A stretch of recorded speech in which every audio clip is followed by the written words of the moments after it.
Hello, hello, hello. I think we're live. All right. Before we get started, I'm going to give just a few minutes as a chance for everybody to be able to join in today. But while we're waiting, if you can do me a quick favor and let me know if the volume levels are good to go, if you're able to hear me okay, if you're able to see me. And then if you can drop that in the comments, whether you're on YouTube or LinkedIn, since we're streaming to both platforms today, I would appreciate it. Thank you. And then, yeah, we'll get started here in just a few minutes. I've got some fun stuff to show you folks. And as you can tell from the change in the lighting, if you've been joining some of my webinars, it's usually blue, but today it's red because we're going to be doing some red teaming. So I'm excited to be diving into that. Also, good morning, good afternoon, good evening. I think we've got folks from all around the world today. So thanks for joining us, especially if it's after hours. It's morning here in sunny Colorado. So just getting started with my day, but I know some of you are ending your days. So thanks for spending time with me. All right, cool. Sounds like everybody's able to hear me okay. So that's good. We will get started in just a moment here. Let me pull up my presentation. I've got just a few slides I want to go through just to set some context, but then the rest of it's going to be pretty much all hands-on. We're going to be doing a live lab demonstration. So we'll be diving into that very quickly here. So let me switch over, make sure everything's looking good. All right. You should be able to see my first slide here. Let me know if you're not able to see it or if there's any issues, but hopefully it's all good to go. And then let me check my streaming on both platforms real quick.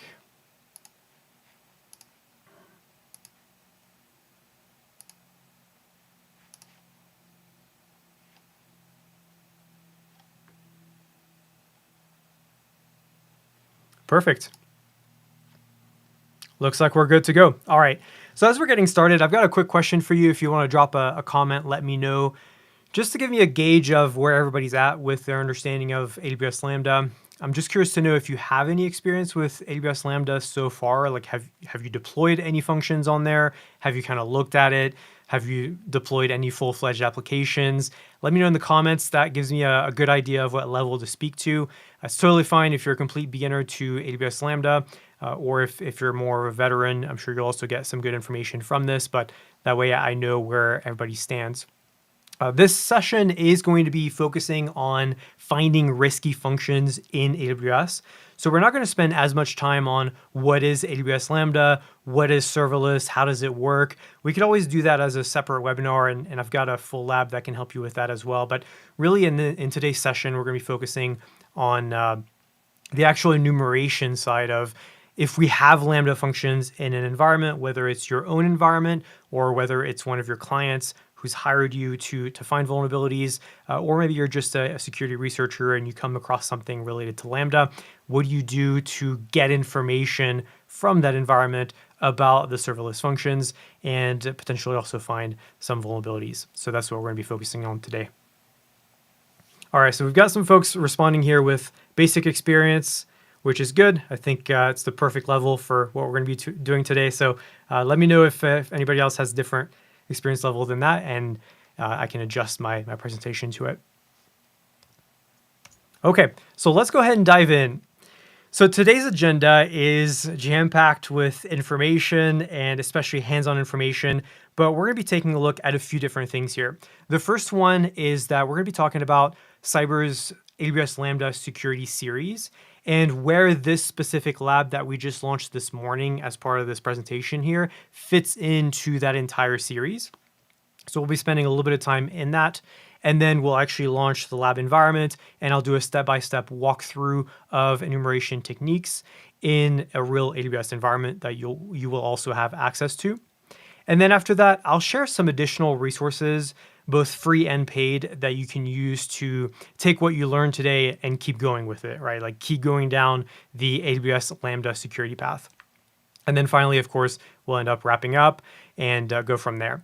But some frequently asked questions as I do these that I want to clear up really quickly before we move on to the next slide is, yes, You can ask questions at any point in time during the presentation, so you don't have to wait until the very end when we're doing conclusion and wrapping up. If you want to wait until then, that's perfectly fine as well. But otherwise, as we're going through, I'm keeping an eye on chat. And so that way I can answer questions that pop up. Sometimes it's just better to handle them right there and then as we're in the heat of things. So feel free to ask questions at any point in time. And then the second thing is, yes, this is being recorded and it will be available for replay on our YouTube channel pretty much right after we're done streaming here. So I know a lot of folks are joining us from LinkedIn. If you're not yet subscribed to the Cyber YouTube channel, definitely do that. That way you can watch the replay at any time afterwards. But yes, this is being recorded, so no worries there. Okay, so I see somebody here that mentioned they have no experience or they have basic experience with AWS Lambda.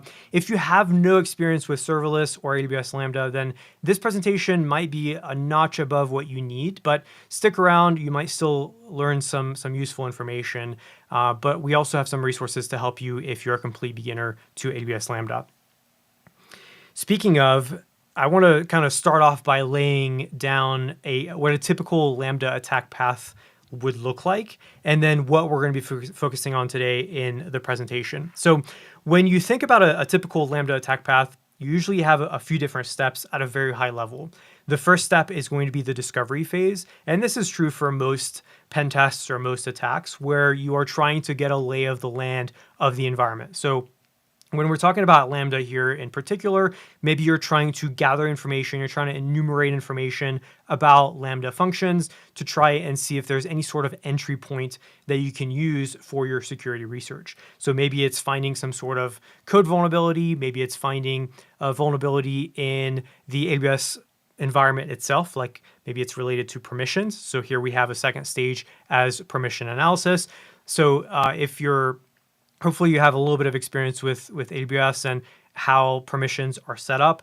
For example, most services, if not all services, end up using IAM roles in order to inherit permissions, and Lambda is no exception to that. So if you're deploying a Lambda function in AWS, it will use an IAM role. That IAM role is going to have a policy that's attached to it that says, hey, whatever code is running in this Lambda function has access to a database or to S3 to retrieve an image or to retrieve a file for analysis, to retrieve some logs, to analyze those logs. Whatever that Lambda function needs access to, it will get its permissions from IAM role. So maybe there's some sort of misconfiguration related to the IAM role and permissions.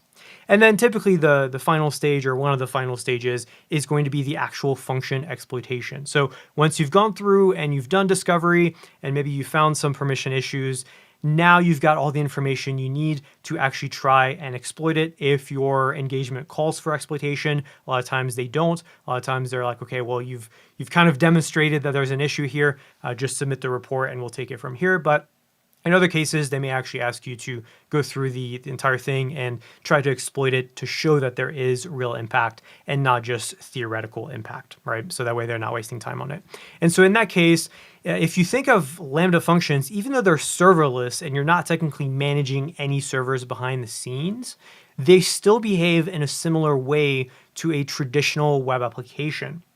And what I mean by that is when you think about it from exploitation perspective, you have two high-level paths for exploitation in Lambda. You either have the vulnerable code exploitation path, or you have the underlying cloud and server environment. And what I mean by that is, again, if you're finding some sort of access key in the wild, and it gives you access to the Lambda function in the AWS console or through a role with temporary permissions, then you're attacking it from that backend perspective. Or if you find a vulnerability in the code running in the Lambda function, then maybe you're finding more of that vulnerable code perspective that you can go after. I bring this up because in today's presentation, we're really going to focus heavily on the discovery phase. We have some other content. We have a full course on privilege escalation. And so if you're more interested in the permission analysis side of things, then definitely check that one out. And then we also have some labs on the function exploitation side of things, but that's just not going to be what we focus on today. So speaking of all of that, This is kind of what we've set up so far as our AWS Lambda security series. So you can see on this slide, and we have a second slide as well, that we have a handful of new functions, new labs that we've recently launched on Lambda functions. And so if you're just getting started, right, if you experienced, or if you answered that you don't have experience with Lambda yet, then I would recommend going through a lab like this one here called our Introduction to AWS Lambda Functions. As you can see in the top right corner there, it is a free lab, so you just need a free Cyber account and you can launch it. And that way you get to understand like what is Lambda, what is serverless, how does it work, why do I care about it, and so on and so forth. And then after that, you can start to progress more into the security side of things. So we have another lab that was launched, I think last week or a couple weeks ago, called Introduction to AWS Lambda Enumeration. Again, this one is free, and that will teach you like, how do I gather information from this environment using the AWS CLI. And then there's also something called Lambda function URLs, which we'll actually briefly touch on in today's demonstration. And so we have a lab on AWS Lambda function URL enumeration. But the lab that we're going to be doing today is called Pentesting AWS Lambda with CloudFox. So if you've not heard of CloudFox before, it is a cloud penetration testing automation tool. It's a really cool tool that was open sourced, I think a few years back now. And so we're going to be demonstrating it and using it in today's lab environment in order to help automate a lot of those actions that otherwise you can do manually. So I talked about doing it via the CLI here in this lab, as well as this lab right here. But in today's demonstration, we'll be using automation tools to help us speed up that process and potentially also catch some stuff we wouldn't have caught otherwise. So that's the first part of our series. Then the second part, if you're interested in more of the exploitation side of things, is going to be these labs that we've had for a few months now. So we've got 4 different labs that are going to teach you how to exploit both vulnerable code in Lambda functions and also misconfigurations in the AWS cloud environment in order to do things like access secrets manager or access DynamoDB databases, access Amazon S3, and things like that. So that kind of shows you the end-to-end, like how do I get started with Lambda? What is Lambda? All the way to how do I gather information about Lambda? And then finally, how do I actually exploit vulnerable functions so that you can understand the impact and then you can go to your client or employer and communicate that impact directly to them. Does that kind of make sense? Any questions about these labs so far or what we've got? Yeah, I see somebody in the comments here saying, woo, CloudFox. That's going to be my next question here is, how many of you have experience with CloudFox? How many of you have heard of it and maybe used it already in training or some of the labs? Or have you maybe heard of it but never used it before? If you can let me know in the comments below, that will also help a lot as well. But on that note, as I wait to hear your responses, let's move on to the next slide, which is about our live lab demo. So like I said, I've got the lab environment spinning up in the background here. It'll be ready in just a minute. But I wanted to briefly touch on it because we literally just launched this lab this morning. You're the first people to hear about it. I've not even mentioned it on social media or Discord yet. So we literally just launched this one. It is fresh off the press. We've also just launched a course that's going to take all those labs and put them in one central location. So if you're looking at the 2 prior slides and you're like, okay, how do I find these labs? Where are they at? Don't worry, I've got some links in here and I will be sharing this presentation with you towards the end of the presentation, where you can click on it and it'll take you straight to the course itself, and it will have all those labs in there so you're not trying to hunt them down through the platform. Okay, cool. Let me catch up on chat as the environment is launching here. Okay, so no use. We've got some folks familiar with CloudFox and we've got some that are not. I think you will both benefit, so you are in the right place. All right, cool. Let me check on the lab here. Let's see if it's spun up already. Okay, it's ready to go. So let me switch over to that.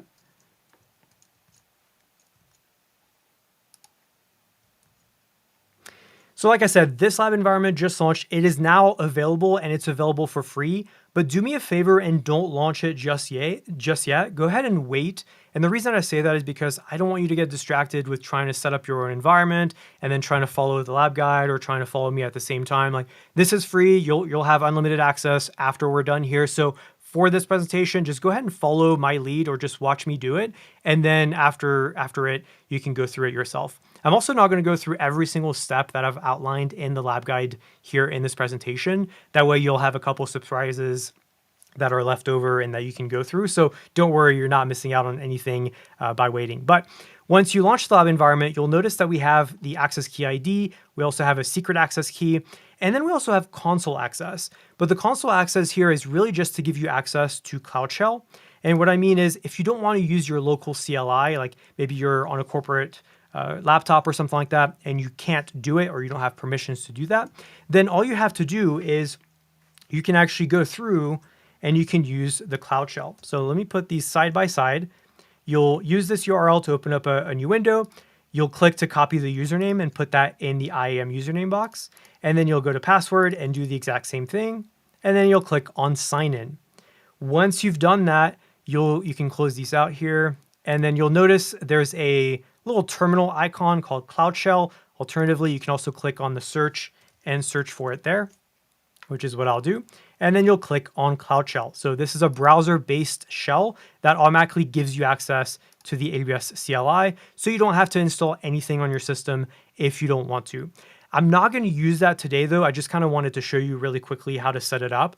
I'm going to use my own terminal because it's a little bit easier to see with how I've got it configured versus in here, it's going to be all white. But if you want to use the Cloud Shell, which is totally fine, you can scroll down until you get to this section here that says install CloudFox in Cloud Shell. And all you have to do is copy and paste these commands that you see in this box into the Cloud Shell and then click on paste. It's just a warning. And then it'll do its thing. It takes just a few seconds and then you are good to go. You can type Cloud Shell -- help. Or not Cloud Shell, excuse me, CloudFox -- help. And you can see that automatically installs it in this cloud environment. And so that way you don't have to configure anything else. You're basically good to go. You can follow the lab guide and it will work perfectly fine. So that's option number one. Like I said, though, I'm not going to be doing option number one. Instead, I will be using my own command line on this laptop here. So the way that I would do that is I would do AWS configure, and then we can name the profile Lambda security, just like we have here. And then you would go and you grab the access key ID, paste that in. Then you'd get the secret access key, paste that guy in. And then you want to make sure that you set it to US East 1. Otherwise, you'll encounter some issues. And then you can just press enter for the default output format, which defaults to JSON anyway. And that's it. Now you're ready to go. You can verify that everything is properly configured, and you should see the Lambda security assessment user. And so now we're ready to proceed with the rest of this lab. So if you're not that familiar with cyber labs before, like maybe you've not gone through any, or you've only gone through a handful of them, sometimes we have video walkthroughs. In this case, I don't have one yet, but I might end up using this live stream for that. But we also have the text guide walkthrough. So this gives you more information about learning objectives. We also have prerequisites. We have a scenario with information of what we'll be doing. And then you have the step-by-step guide. If you'd rather do it on your own and not watch or look at this, then you can absolutely do that as well. But this is also there to be information and to be helpful. And the reason I bring that up is because if you want to install CloudFox on your own device or computer, then we've got instructions right here. So you can click on this link and it'll go to the GitHub repo for CloudFox. Like I said, this is open source, so you can look at all that if you want to. And then they gave us multiple different options in order to install this tool. Because I'm on a Mac device, I ended up using Homebrew. So I just did brew install CloudFox and it's good to go. I can verify that with CloudFox -- help, and you can see that we have it properly installed. But you can also download the latest binary release if you want to. If you want to install Go and install it that way, you can absolutely do that as well. You can literally just download it from this Git repo and build it this way. It's really just completely up to you. There's also that other stuff that we did in Cloud Shell that you could set up if you prefer to. So multiple different ways to install it, or you can use Cloud Shell. It's completely up to you. We also, going through that link, there's also some documentation that you can access that's available here. So it says for the full documentation, please refer to our wiki. So you can click on that and it'll have like installation guides, again, how to contribute. But more importantly, we've got some AWS commands and Azure commands if you're interested in the Azure side. And so we can open that up and that can help us understand how to use this tool. So as you can see, there's quite a bit of commands or quite a few commands that we could run in our AWS environments, but this specific lab is scoped down to Lambda. So we're going to be interested in the Lambda section here. You can read more about what's available, how it works, the use cases, etc.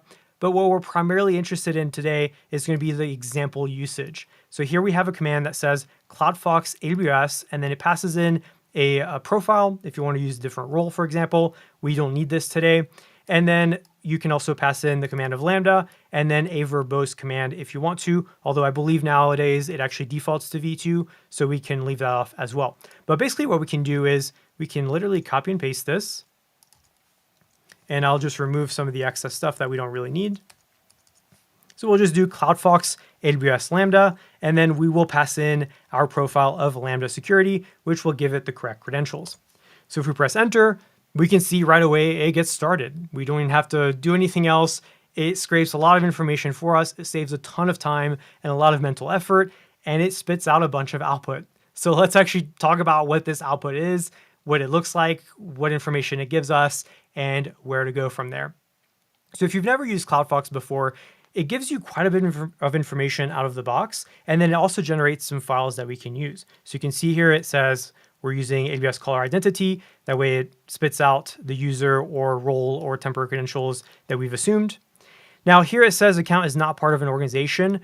Usually, or sometimes, it might give you some incorrect information. So you almost always want to manually verify as well to be certain, because this is a piece of information that's actually incorrect. This account is part of an organization. Doesn't really matter for this lab, but I just wanted to point that out. Usually when it gets the information wrong, it's because of an access denied error. So we restrict in the lab, we restrict access to scrape that info. And so it didn't get to see it. And so it just kind of assumed that it wasn't part of an organization, even though that is incorrect. But then it goes on and says, enumerating lambdas for this account right here, which is the correct account. And then it'll give you a status update. You can check this file here. So there's a CloudFox error.log, and that would actually give you information about whether it encountered any of those access denied. So if we do tail F for this file, it'll just grab the last few entries in this file, and you can see that there's quite a few errors, right? Operation error, list functions, is not authorized to perform, et cetera, et cetera. So this is based on region issues. Like I said, you want to stick to US East 1, and that's why we're seeing some of those errors. But so you can always verify this file for that information. But what we really care about here is this beautiful little table that's outlined for us. It found 4 different Lambda functions. We have one named file processor. We have one named public data API, one named API gateway backend, and then finally we have a database connector. Then we have a column for the role. As we can see here, they are all using the exact same role, and it's just called scoped Lambda execution role. And then finally, there's a column called is admin role ? So CloudFox actually goes in and it tries to enumerate permissions and roles related to those functions, and it tries to figure out if it's an admin role or not. In this case, it says no, and that's actually correct. If it's not able to enumerate some of that information, it could be a false negative or false positive as well. But in this case, it is accurate. These are not going to be admin roles. But the reason it adds that column is because if it is an admin role, maybe that narrows in your focus, right? It really helps cut out a lot of noise and tell you, hey, maybe this is one that you should start going after first. This one might be a very juicy target, for example. But then, and this is where I think the value of CloudFox really comes in. This is very well done. Hats off to the creators of it. But you've got multiple different really helpful files here. You have 3 output files that are written to different paths. And the reason for that is because one of them is going to be .txt, another one is going to be .csv, and the other one is .json. So what's really cool about this is not only can you access those files in those formats, you can also use them for your documentation. So at the very end, when you need to put together a report, you can get those files that have been saved for you and you can scrape them for whatever format you need. Like if you want .json, they've already outputted that for you. So that was a really smart move by the creators of CloudFox. But then the cool part is you have a loot file. So this loot file is going to be at this directory here. And let's go ahead and cat it out and let's see what information it gives us. So you can see here, it literally spits out the Lambda name, and then it gives you commands, CLI commands that you can run in order to retrieve, like download the function code or get metadata about that Lambda function. Like it literally tells you, you can copy and paste these commands and it will give you more information about Lambda. Of course, we can do this ourselves, right? We can get familiar with the CLI and we can do that, but this is just a really cool time saver and a cool feature that you don't see in a lot of these tools that have been created for AWS security. So again, hats off to the creators for a small detail, but I feel like it's a neat and helpful detail. And in fact, we can use it. We can try it out and see what kinds of info it gives us. So I'll copy and paste the first command here. For the profile, I'll just switch this to, I think it was Lambda security, I believe. We'll leave the region to US East 1, and then it's going to call Lambda get function, and then it'll actually pass in the function name of file processor. So we'll press enter, and now we get a bunch of info about that Lambda function. We get the function name, function ARN, the runtime, which in this case is going to be Node.js, but this could also be Python or whatever else Lambda supports. We could see if this is outdated, for example. That could be useful information. We can see that role ARN that we had before. We can see the code size, description, timeout, memory, etc., etc. We can also get stuff like logging information or configuration.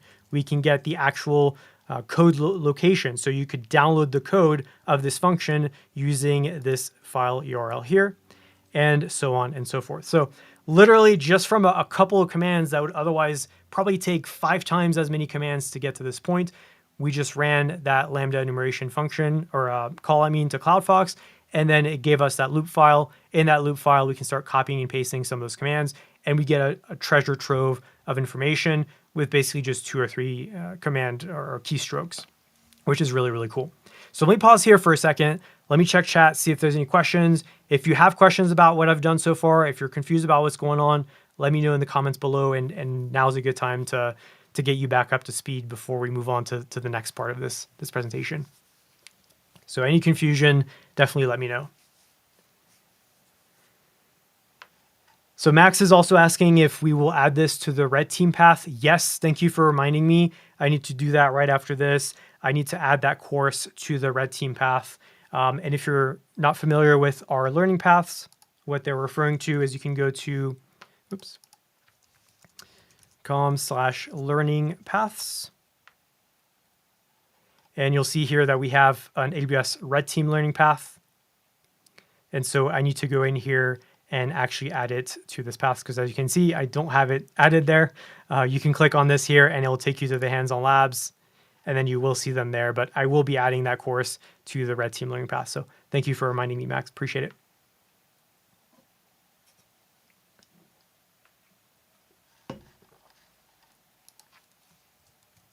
All right, any questions so far?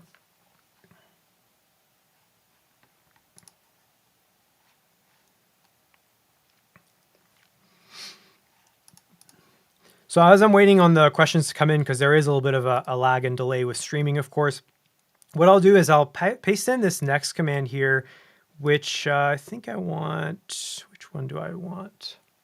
I think I'm going to go after this public data API function. So I will use this command here to retrieve the code, but I need to make a couple of changes. So it's going to create a directory here at lambdas/public data API. Then it's going to create a URL argument parameter to store this command right here. We have AWS profile.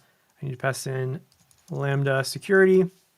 It will do Lambda get function in region US East 1, function name public data API.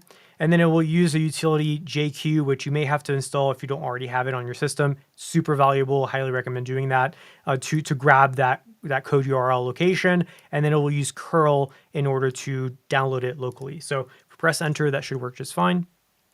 We see it being downloaded. Now, if I list stuff in here, I've got a lot of junk in here. I think it's under lambdas. So now we can see it in here. Yep. So we've got public.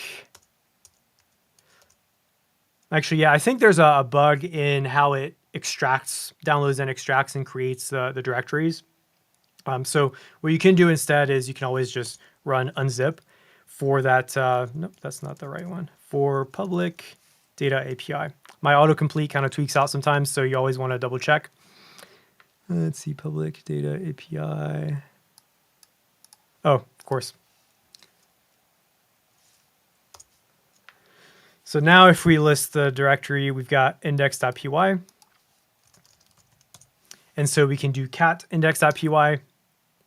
And now you can see that Lambda function code. So we've got Python. This one is Python. The other one was Node.js. But we've got a Python function here. You can kind of go through the code and take a look at it. I'm not going to focus on the exploitation side. Like I said, this is more the discovery side. So I'm not going to focus too much on this. But just as a hint, we do have a flag right here. This is a CTF, so you can always go back.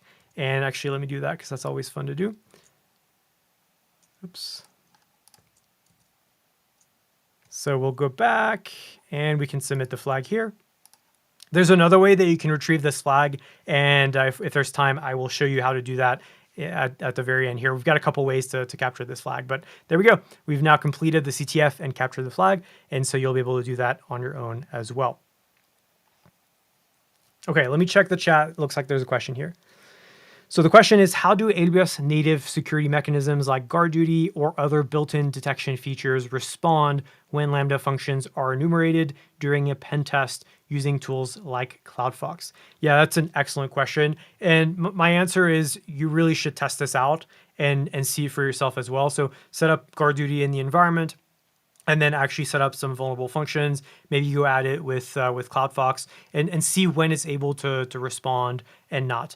This tool was not particularly designed to be as stealthy as possible, right? It's meant to be a pen testing tool, so it's not necessarily trying to avoid detection. So it should definitely be triggering some alerts.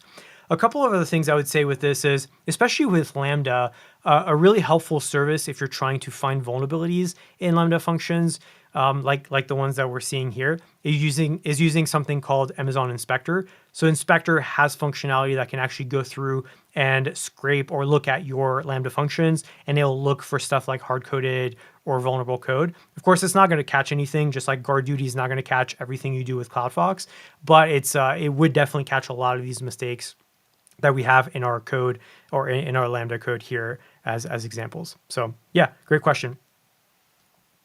I definitely always recommend just setting up those environments and like see how well your detection responds to it, because you've got the native guard duty detection, but you may also have built in your own detection as well on top of that. And so you want to see how effective it is at catching tools like CloudFox, or even just like regular bash scripts that you might have set up, or just basic CLI enumeration too. So it's a big question because it depends on what you have enabled. It depends on what you're doing with CloudFox, what you're doing with bash scripts. I always recommend testing it periodically, not just one time and going, okay, yeah, I caught it. But as your environment changes every few months, you want to kind of reiterate that and keep doing that. Okay, great question. Thank you. Let me know if you have any other ones. Otherwise, we'll move on to the next step. So a couple of the things we can do with CloudFox is they also have a way to analyze IAM permissions. And so you can type in a command like CloudFox AWS IAM simulator like this. And we'll press enter. And it will actually go through and it will try to figure out what IAM permissions are there. If there's any sort of privilege escalation that you could perform, it tries to gather some of that information for you. But in our lab environment, we've restricted this down because this is not really about IAM permissions. So we've really narrowed that scope down. And so it's not going to get anything valuable, but you can still try it out and see how it works, right? And then you can go through the the error log file, and you can take a look at that, and you'll see that it's not going to have the permissions that you need. It's going to fail left and right. You're going to have a lot of different errors, access denied errors, etc. But an interesting piece of info here that I wanted to point out is there's a particular error talking about no PMapper data was found for this account. So PMapper is a separate open source tool that can actually go through and it can map out your IAM environment basically. And then it can create graphs based on what it's able to scrape from those environments. CloudFox can use the data from PMapper to try and correlate it with everything else that we're doing here to try and tell you, hey, I think there might be a privest path with these identities here. Again, not really the scope of this lab, but maybe we can launch a lab in the future that demonstrates that as well. Let me know if there's interest in that. But we also have a full-on course on IAM privilege escalation. So if you're interested in that kind of stuff, you can check that course out instead. A lot of the labs in there are going to be free, so you can go through those too. But I just wanted to point that out because that's another cool feature and detail from the CloudFox team where they're actually able to use other data from other tools that are specialized. And so they can focus on what CloudFox does best and not try to add all the features under the sun. Okay, so we also tried to enumerate IAM permissions here. Unfortunately, it failed. We didn't get anywhere with that. That's okay. Another cool thing that we can do with CloudFox for Lambda specifically is we can use the CloudFox AWS resource trusts command. I'll start it and then I'll explain what's going on with that because it takes a few seconds. But essentially what this command is going to do is it will scan multiple different AWS services and it's going to look at their resource-based policies. And if you're not familiar, resource-based policies are kind of similar to IAM identity-based policies, except they're attached to actual resources like S3 bucket policies, for example, or S3 resources, Lambda resources. I think it also supports stuff like code build and ECR and SNS and quite a few other services as well, not just Lambda. But it will go through and it will try to find things that are maybe misconfigured at the resource policy level. And as you can see here, it went through and checked a bunch of stuff and it came up with a finding. So we have this public data API function right here that is considered public and they have an interesting column. And so it is a point of interest. It's something that we should definitely look at because under the resource policy summary, let me see if I can zoom out just a little bit. There we go. So it's not breaking it up. We have everybody is able to invoke this Lambda function. So if you're not familiar with Lambda function URLs, when you create Lambdas, they don't necessarily have a public function URL. In fact, by default, they're not going to have a public function URL. You can use them privately. You can use them within your VPCs, or you can use them outside of VPCs, but just privately within your AWS environment. Or you can make them public. And you can make them public so that they can be APIs. Maybe they're APIs for endpoint for customers or for another web app that you have running that needs to call that Lambda function. Whatever the reason may be, you might need to make that Lambda function have a URL that you can call as an API, essentially. And so when you do that, you can set permissions. You can either restrict permissions, which of course is always ideal, or in this case, if it's misconfigured, you might end up making it completely public, which means anybody on the planet, if they have the function URL, can call that function. And as hopefully that's ringing some alarm bells, there might be some use cases where you want that, but a lot of times that's not something you'd want to do. There's multiple different risks associated with that. For the sake of time, I'm not going to go through all of them. They are listed in the lab guides. We talk about that in the other labs as well. So if you want more details on that, definitely check those out. But as soon as you see this, that would be a point of interest. And of course, as per usual, that output is being written to those documents so you can keep going and you can trust that you'll have that information at the end of your engagement and you can always go back and refer to that, which means you can end up exploring this function in a little bit more detail. So as an example, what we can do is we can verify this manually as well. So you can see exactly what I'm talking about beyond just what the interface here from CloudFox is giving us. So if we do, for example, get policy, and then we pass in the function name, the autocomplete is incorrect. I think it was, public data API for our region of US East 1. And then we want our profile of Lambda security. So if we press enter on this command, then we can see that exact policy, that resource-based policy. It's kind of hard to tell, but I'll focus your efforts on effective allow for principal of star, which means everybody, and for the action of Lambda invoke function. So everybody around the world is able to invoke this Lambda function URL, which of course brings its own challenges and issues. So that would be the other way that you're able to access this this flag. Actually, if you go back to the code that we downloaded earlier, if you look at that code more closely, it will kind of guide you. Like you may not be a Python expert. I'm not a Python expert either, but it's relatively easy to read. And so as you go through it, you can see the function of it. You can see how it works. You can see how it takes user input, what it outputs based on that user input. And so you would see that there's a vulnerability that would actually return that CTF or that flag that we're looking for.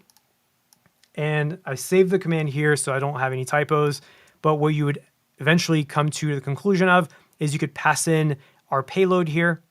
So this guy right here, you could pass in the payload of operation admin to the Lambda function, and you'd be able to retrieve a response.json. Of course, I forgot the region, or really the profile in general for the credentials.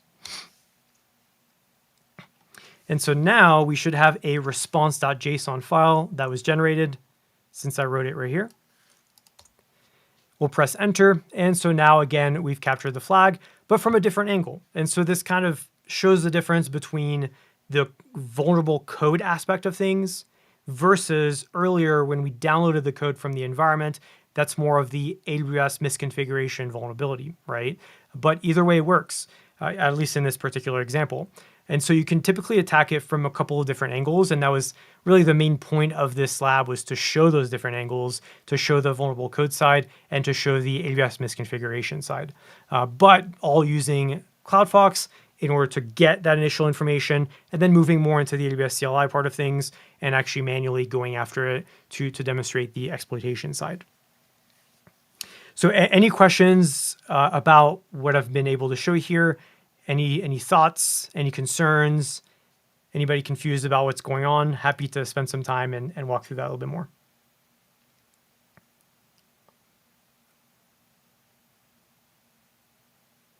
So we've got a question coming through asking, will you be showing the respective CloudTrail logs and how to detect such risky Lambda functions? So yes, but not in this lab. At least I wasn't planning on showing that today, just for the sake of time. In the course, if that might be a good addition, actually, now that you mention it, because as we go through the red teaming side of things, maybe I can also add a couple of lessons that are, hey, here's what it would look like on the CloudTrail side, so you can see exactly how much noise it generates, how you would set up some of those detections if you want to set up custom detections, and so on. So yeah, that might be a good addition. I'll definitely make a note of that and see if that's something we can add to the course itself. Thanks for the suggestion. Appreciate it.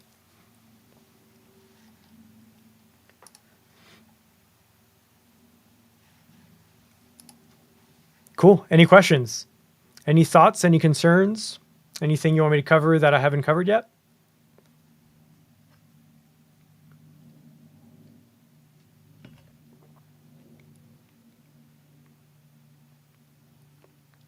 And like I said, the lab guide itself has a little bit more detail. I kind of cherry picked a specific example and path here, but as you go through, it'll have additional tips, tricks, stuff and commands that you can run for the loop files, for the output files. It also explores the other Lambda functions, because if you remember, we had 4 different ones in here. The one that we went after has the flag itself, but there are 3 other Lambda functions that might have interesting things that you can go through as well. We also have some key takeaways with some security tips and advice for how to prevent some of these issues. So definitely make sure that you go through the entire lab guide for some additional insights. We did not cover everything in this presentation today. So let me know if you have questions. If not, I'll start wrapping up here. Going back to my presentation just for a second. So we just completed the live lab demo, but like I said before, we've got some more information. This is just the starting point, right? Hopefully this gives you or gets you interested in AWS Lambda security and shows you just how critical it is to get that right at multiple different layers, the code and the AWS side of things. Yes, it's serverless. That doesn't mean that there's no security concerns, as we just saw. There are definitely some major security concerns that we have to consider. So if you want to learn more about that, we just launched this brand new course called AWS Lambda Security Labs.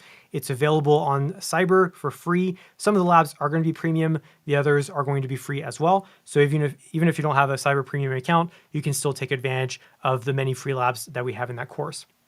I'll share this link here in just a minute as we wrap up that we can click on these URLs and it'll take you straight to it. But on the right side here, we've also got some upcoming live streams. So I don't know, this is a little bit crazy of me. This is a little bit outside of my comfort zone, but I'm planning on doing a live stream every single week, at least for the next couple of months here, potentially even to the end of the year if there's enough interest. And so we've got some upcoming events you might be interested in. So definitely check out this event page. The next one next week is going to be called Getting Started with the AWS CLI. So it's basically what we've been doing at the console or at the CLI level. I mean, not using the console, but it's kind of giving you more tips and tricks of here's how you can use the CLI effectively. Here's some bash scripts you can set up to automate some stuff, to speed things up. Here's how you can use the documentation and so on. So if you're not as familiar with the AWS CLI, I highly recommend attending next week's event on the 22nd of July at the same time as today. And then the 29th, which is the following week, we're going to have this AWS Certified Security Specialty Study Group. So if you're studying for that exam or if you're interested in the exam, then that's going to be a really good one for you to attend as well. I'll be updating the calendar on the page that's linked to here so that you can see the upcoming events for the next couple months. But yeah, trying to do every single week, and hopefully I can keep the energy level to make that happen. But that's it. Otherwise, I covered all the stuff I was planning on covering today in this presentation. I appreciate you spending some time with me today. I'll be hanging around here for the next 5 to 10 minutes or however long we need to answer any last minute questions that we have. But I hope that this session provided some valuable insights into AWS security and showed you that, AWS Lambda security more specifically, and showed you that there's a lot to learn there. And so yeah, if you have questions about that, or if you want to follow up, we've got a Discord link that you can go to. It's cyber.com/Discord. It'll take you straight to our community. And then if we're not yet connected on LinkedIn, though I think a lot of us already are, but if we're not, I share some tips, tricks, and content on there every single week. So you can scan that QR code and it should take you straight to my LinkedIn profile. I'd love to connect with you there. And I'm also available in DMs on there as well. So either Discord or LinkedIn DMs are a really good way to stay in touch. And if you are interested in the live stream or the recording rather of this live stream, then remember this was being recorded and it will be posted on the YouTube channel. And so you can just look up cyber, just type in like cyber cloud security on YouTube and it should pull up our YouTube channel and you'll be able to see the replay on there as well. But yeah, otherwise, thanks for attending. If you have any questions, let me know. I'll be hanging around for a few more minutes to make sure I answer all your questions.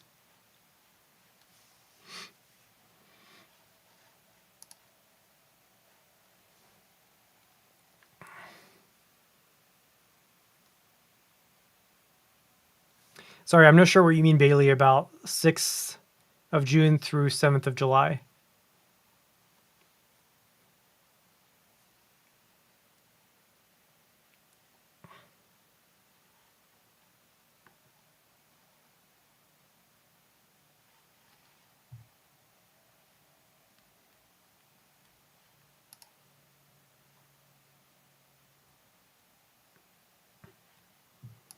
Yeah, you're welcome, Johnny. Thanks for attending. Appreciate it.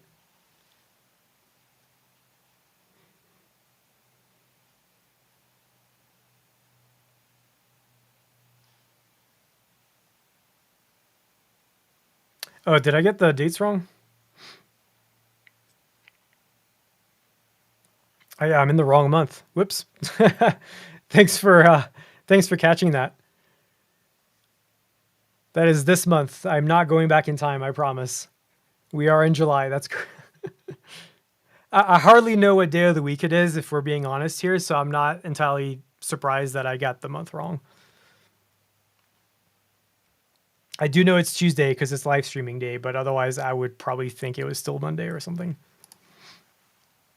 Oh yeah, I forgot to share the link. So let me share that real quick. I think you can just go to this right here. And then I'm pretty sure I can also just share this as a website. So let me test that out. Oops, how do I change this?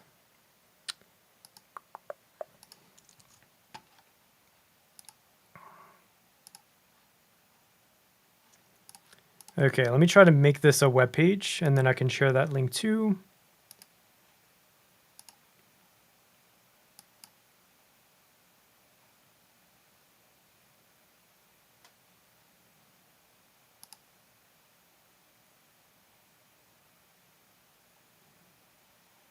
Let's see if this works.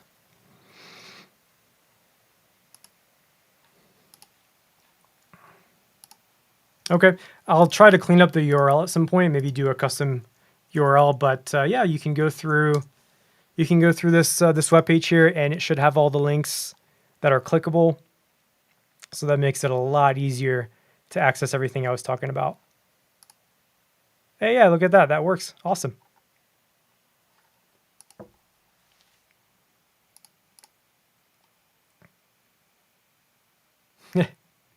You still stuck in 2020, Bailey?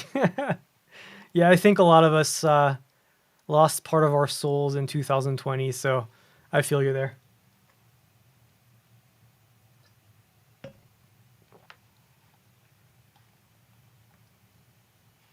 Any questions about the demo or Lambda security at all while you've got me here? I never know if a lack of questions is a good thing or a bad thing. It's like, are you so lost that you don't even know what question to ask? Or did I cover it so well that you don't have any questions to ask, right? It's always like, as a presenter, you never really know.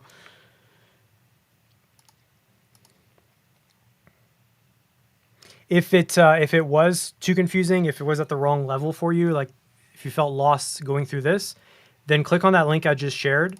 And I think I forgot to share it on LinkedIn actually. So my bad. I keep forgetting that it only shares on YouTube when I do it through the streamer.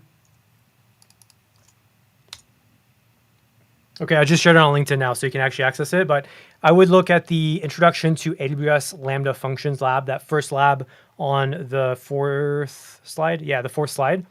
Go through that one first. It will give you a really good basic intro to Lambda functions. Even if you've already used them, but it's been a few years, it'll give you a good refresher. And then progress in the way that I've put them on the slide. So go from one to the other to the other. And then you'll end up at the pen testing one we just did today. And then depending on how quickly you knock those out, I may actually have some other ones launched next week, for example, or you can move on to the more advanced ones that are really focused on exploitation. But I would definitely not start with the exploitation ones until you've gone through those first 4 ones. That's fair too. Yeah, if you don't want to stop the flow, but honestly, I don't mind. Right, that's why I'm here. So if you wanna break the flow, I'm very happy to do that. No worries at all. No hesitation, ask questions here. That is what I'm here for.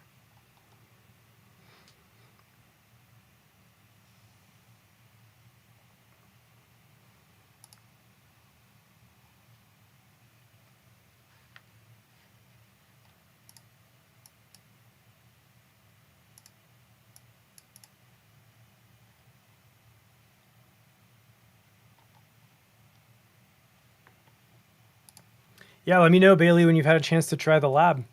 Love to get your feedback. And I do plan, by the way, on launching more CloudFox stuff. I met one of the creators of it named Seth Art at Ford CloudSec a couple of weeks ago here in Denver. And him and I were chatting, and I'm like, I can't believe I haven't published any CloudFox labs yet. Like, what am I waiting for, right? And so him and I were chatting, and I'm planning on doing an entire series on CloudFox, and he was super supportive of that. So yeah, it's right now focusing on Lambda since we're launching that Lambda series. But of course, CloudFox, as we saw, can go across many different services and even cloud platforms. And so I do plan on expanding our CloudFox coverage if there's interest in that.